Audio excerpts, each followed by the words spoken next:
देश के गृह एवं सहकारिता मंत्री श्रीमान अमित शाह,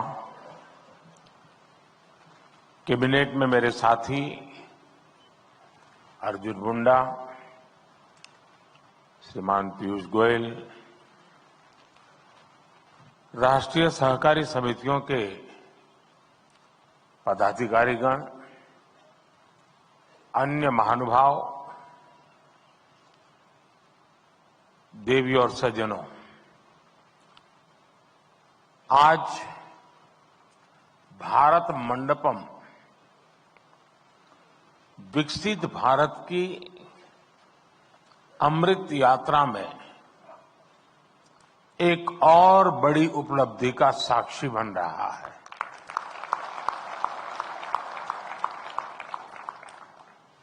सहकार से समृद्धि, सहकार से समृद्धि का जो संकल्प देश ने लिया है, उसे साकार करने की दिशा में आज हम और आगे बढ़ रहे हैं। खेती और किसानी की नींव को मजबूत करने में सहकारिता की शक्ति की बहुत बड़ी भूमिका है।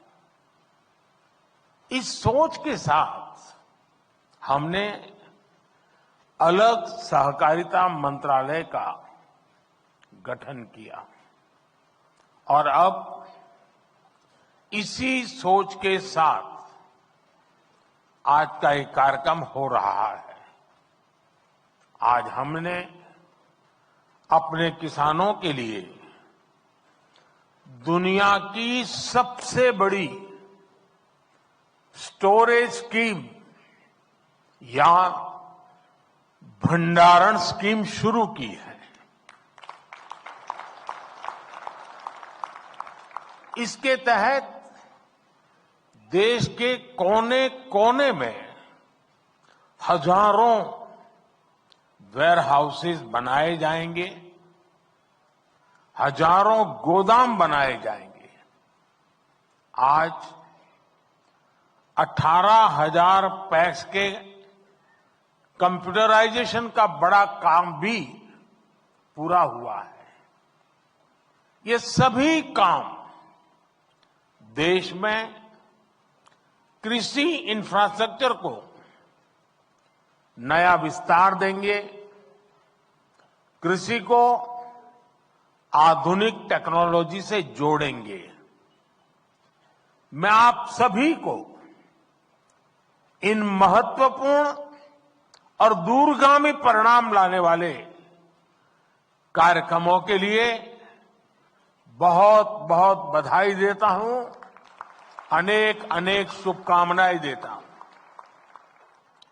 साथियों, सहकारिता भारत के लिए बहुत प्राचीन व्यवस्था है।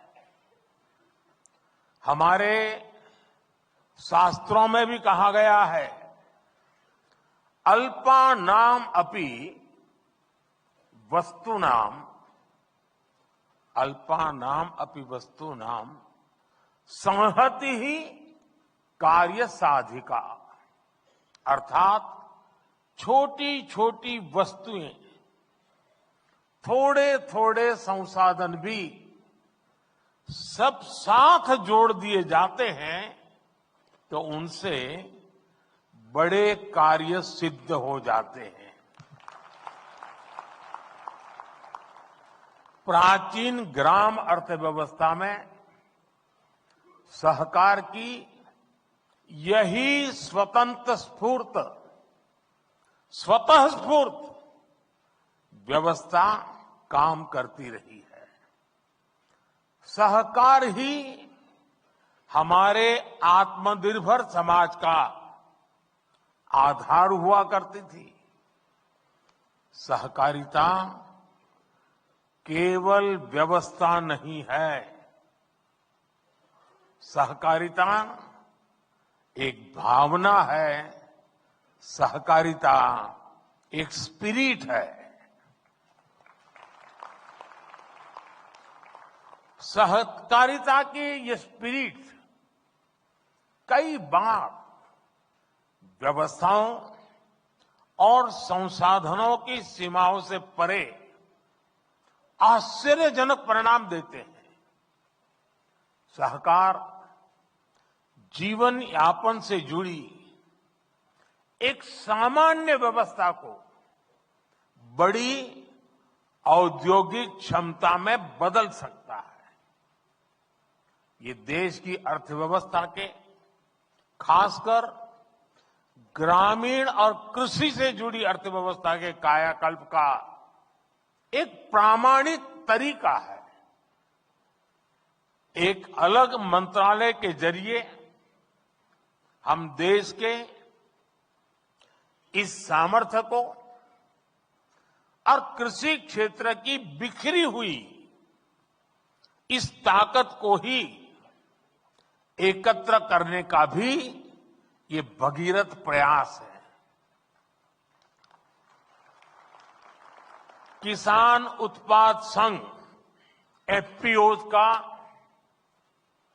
एक बहुत ही महत्वपूर्ण उदाहरण हमारे सामने है।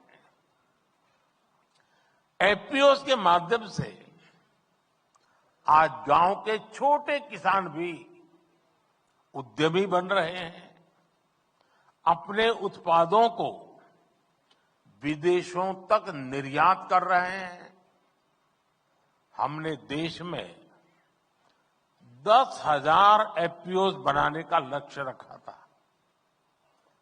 एक अलग सहकारिता मंत्रालय होने के उसका नतीजा ये है कि देश में 8,000 एफपीओ का गठन ऑलरेडी हो चुका है, कार्यरत हो चुके हैं। कई एफपीओ की सक्सेस स्टोरी की चर्चा आज देश के बाहर भी हो रही है।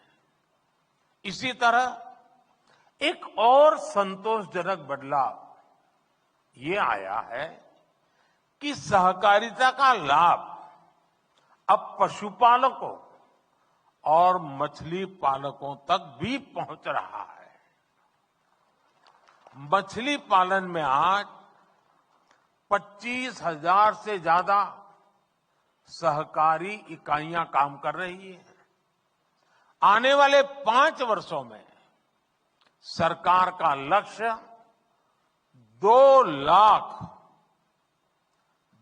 लाख सहकारी समितियां बनाने का है और इनमें एक बड़ी संख्या फिशरीज सेक्टर की सहकारी समितियों की भी होने जा रही है। साथियों, सहकारिता की ताकत क्या होती है? गुजरात में मुख्यमंत्री के रूप में मैंने इस ताकत को अनुभव किया है। गुजरात में अमूल की सफलता की गाथा आज पूरी दुनिया जानती है। हम सब दुनिया भर के बाजार में पहुंच चुके लिज्जत पापड़ के बारे में भी जानते हैं। इन सभी आंदोलनों को मुख्य रूप से देश की महिलाओं ने ही लीड किया है।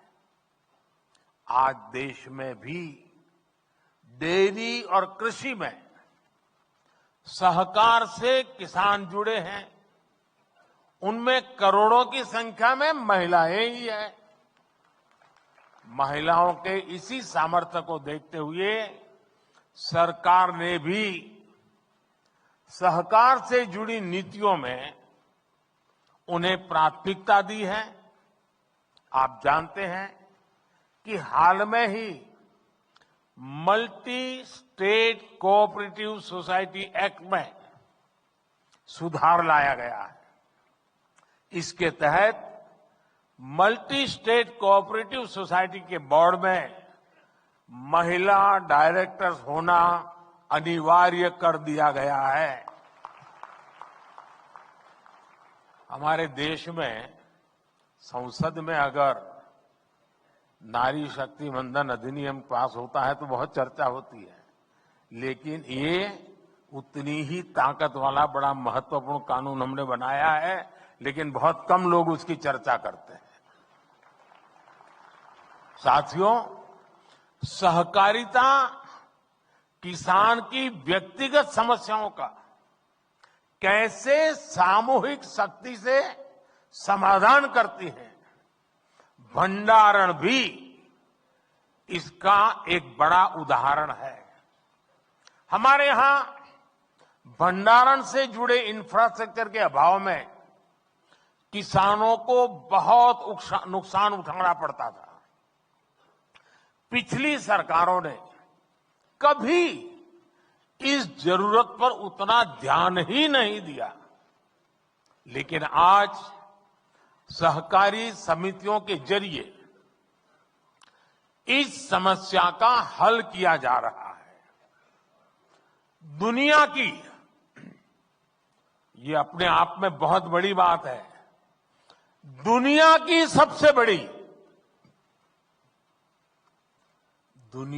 सबसे बड़ी भंडारण योजना के तहत अगले 5 वर्ष में 700 लाख मैट्रिक टन भंडारण की क्षमता तैयार की जाएगी। इस अभियान में 1.25 लाख करोड़ रुपए से ज्यादा का खर्च आएगा। इस योजना के पूरा होने पर हमारे किसान अपने उत्पादों को अपनी जरूरत के मुताबिक भंडारण में रख करके स्टोर कर पाएंगे। उन्हें बैंकों से ऋण लेने में भी आसानी होगी और वो सही समय पर, जब उनको ठीक लगे कि हां अब माल बेचने के लिए बाजार ठीक है, सही समय पर अपने उत्पाद को बाजार में ले जाकर बेच भी पाएंगे।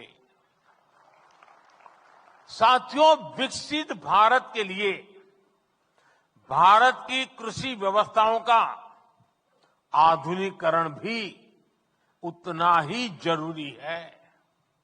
हम कृषि क्षेत्र में नई व्यवस्थाएं बनाने के साथ ही पैक्स जैसी सहकारी संस्थाओं को नई भूमिकाओं के लिए तैयार कर रहे हैं। ये समितियां अब प्रधानमंत्री जन औषधि केंद्र का भी काम कर रही है। इनके द्वारा हजारों प्रधानमंत्री किसान समृद्धि केंद्र भी संचालित हो रहे हैं। हमने सहकारी समितियों को पेट्रोल और डीजल के रिटेल आउटलेट में भी बदला है। कई समितियों पर एलपीजी सिलेंडर भी मिलने लगे हैं। कई गांवों में पैक्स पानी समितियों की भूमिका भी निभा रही है। यानी पैक्स की ऋण समितियों की उपयोगिता भी बढ़ रही है, उनकी आय के साधन भी बढ़ रहे हैं। यही नहीं, सहकारी समितियां अब कॉमन सर्विस सेंटर के तौर पर गांवों में सैकड़ों सरकारी सुविधाएं भी दे रही है। अब कंप्यूटर के जरिए ये समितियां टेक्नोलॉजी और डिजिटल इंडिया से जुड़े अवसरों को और बड़े स्तर पर किसानों तक पहुंचाएगी।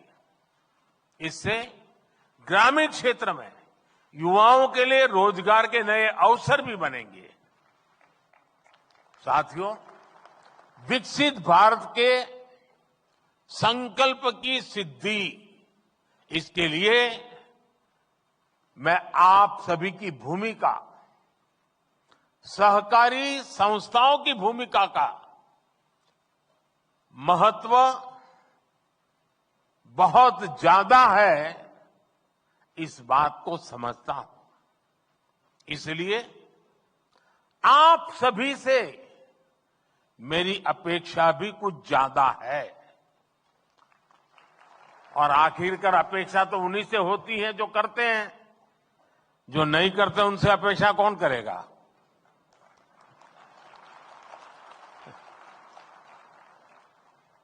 आत्मनिर्भर भारत के निर्माण में आप जितना ज्यादा और जितना ज्यादा सक्रिय योगदान बढ़ाएंगे, हम अपने लक्ष्यों को जल्दी प्राप्त कर पाएंगे। आत्मनिर्भर भारत बनाए बिना विकसित भारत बनाना संभव नहीं है। आपके सामर्थ्य, आपकी संगठन क्षमता को देखते हुए मेरे मन में बहुत सारे सुझाव आते रहते हैं। सारे तो अभी एक साथ नहीं बताऊंगा आपको।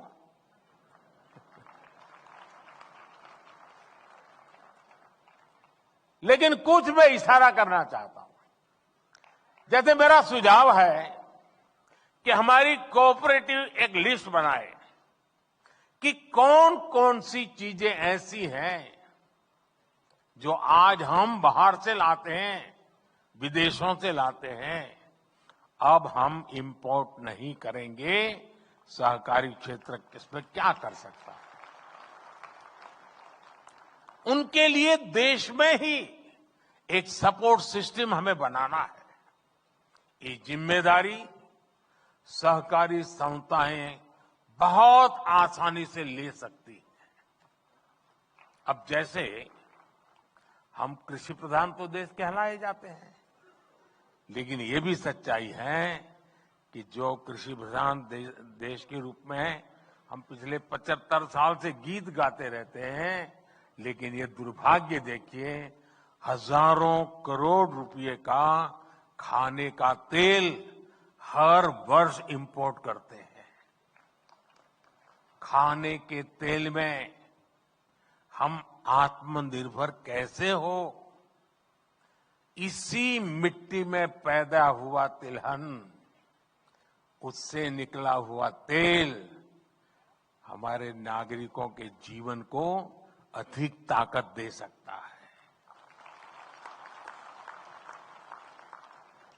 और इसके लिए अगर मेरे सहकार क्षेत्र के साथी काम न करे तो कौन करेगा? मैं सही कह रहा हूं कि नहीं कह रहा हूं? आप ही करेंगे ना? करना चाहिए ना? हमें अब आप देखिए, खाने का तेल भी बाहर से आता है और ऊर्जा के लिए जो तेल चाहिए गाड़ी चलाने के लिए, ट्रैक्टर चलाने के लिए, पेट्रोल, डीजल, ये फ्यूल से जुड़ा अपना इंपोर्ट बिल भी, इसको भी हमें कम करना है। इसके लिए हम इथेनॉल को लेकर आज बहुत बड़ा काम कर रहे हैं। बीते 10 वर्षों में इथेनॉल के प्रोडक्शन, खरीद और ब्लेंडिंग तीनों में कई गुना बढ़ोतरी हुई है। आज ये काम ज्यादातर चीनी मिलों के जिम्मे है और सरकारी कंपनियां उनसे इथेनॉल खरीदती है। क्या इसमें सहकारी समितियां नहीं आ सकती है क्या? जितनी ज्यादा आएगी उतना ही इसका स्केल और बढ़ जाएगा। दालों के इंपोर्ट को कम करने का, अब देखिए कृषि प्रधान देश धार बाल से ला करके खाते हैं। दालों के इंपोर्ट को कम करने के मामले में भी मेरे सहकारिता क्षेत्र के लोग बहुत बड़ा काम कर सकते हैं, अग्रणी भूमिका निभा सकते हैं। मैन्युफैक्चरिंग से जुड़े भी अनेक छोटे छोटे सामान हैं जो हम सभी इंपोर्ट करते हैं, लेकिन कोऑपरेटिव्स की मदद से हम उन्हें देश में ही बना सकते हैं। साथियों, आज प्राकृतिक खेती पर हम बहुत बल दे रहे हैं। इसमें भी कोऑपरेटिव बहुत बड़ी भूमिका निभा सकते हैं। अन्नदाता को ऊर्जादाता और अन्नदाता को उर्वरक दाता बनाने में भी कोऑपरेटिव की बहुत बड़ी भूमिका है। अगर कोऑपरेटिव उसमें हाथ लगा दे, एकदम तेजी से परिणाम आ जाएगा। अब देखिए, रूफटॉप सोलर हो या फिर खेत की मेड़ पर छोटे छोटे सोलर पैनल लगाने हो, इसमें 50-100 किसान इकट्ठे होकर के एक सहकारी संस्था बना दे, मेड़ के ऊपर सोलर पैनल लगा दे और वो सहकारी संस्था बिजली पैदा करे, बिजली बेचे, किसान को भी बेचे, सरकार को भी बेचे। आसानी से सहकारी संस्थाएं काम कर सकती है। आजकल हम देख रहे हैं कि गोवर्धन योजना में बड़ी बड़ी मल्टीनेशनल कंपनियां आ रही हैं। ये ऊर्जा का बहुत बड़ा स्रोत बनने जा रहा है। क्या कोऑपरेटिव्स को इसमें पीछे रहना चाहिए क्या? वेस्ट टू वेल्थ का काम हो, गोबर से बायो सीएनजी बनाना हो, जैविक खाद बनाना हो, इन सब में सहकारी संस्थानों का विस्तार हो सकता है। इससे देश का खाद से जुड़ा इंपोर्ट बिल भी कम हो जाएगा। हमारे किसानों के, छोटे उद्यमियों के प्रोडक्ट्स की ग्लोबल ब्रांडिंग के काम में भी आपको आगे आना चाहिए। अब देखिए, गुजरात का मैं, और पहले गुजरात में जो डेयरी थी सब अलग अलग नाम से काम करते थे। जब से अमूल एक ब्रांड बन गई, डेयरी बहुत है, अलग अलग है, लेकिन अमूल एक ब्रांड बन गई, आज ग्लोबली उसकी आवाज सुनी जाती है। हम भी हमारे अलग अलग उत्पाद का एक कॉमन ब्रांड बना सकते हैं। हमें अपने मिलेट्स यानी श्री अन्न, इस ब्रांड को हमारा लक्ष्य होना चाहिए। दुनिया के हर डाइनिंग टेबल पर भारत के ब्रांड का मिलेट्स क्यों न हो।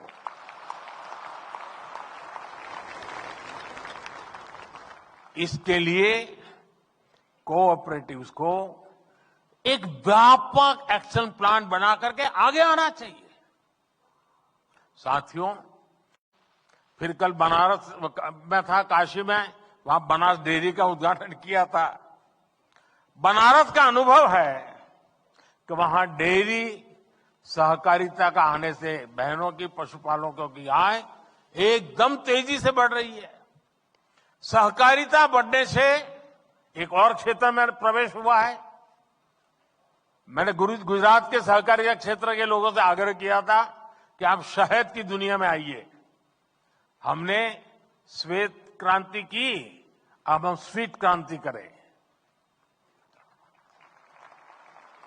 और शहद के क्षेत्र में हमारे लोग आगे आए। शहद सेक्टर को किसान आज कितना लाभ उठा रहा है, ये भी आप जानते हैं।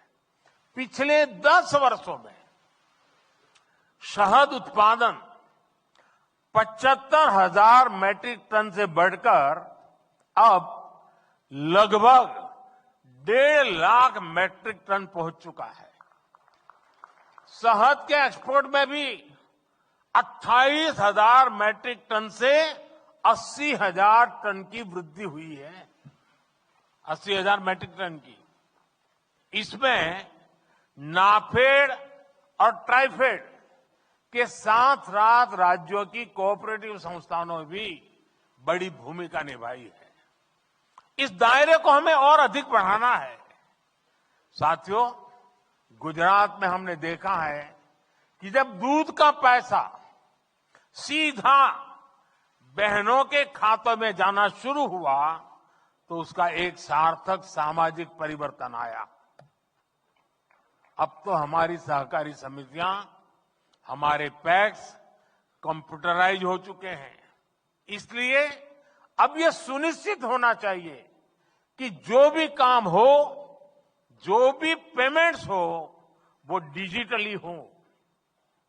विशेष रूप से कोऑपरेटिव बैंक्स को डिजिटल टेक्नोलॉजी को आत्मसात करने के लिए तेजी से काम करना चाहिए। एक और विषय सॉइल हेल्थ कार्ड का है।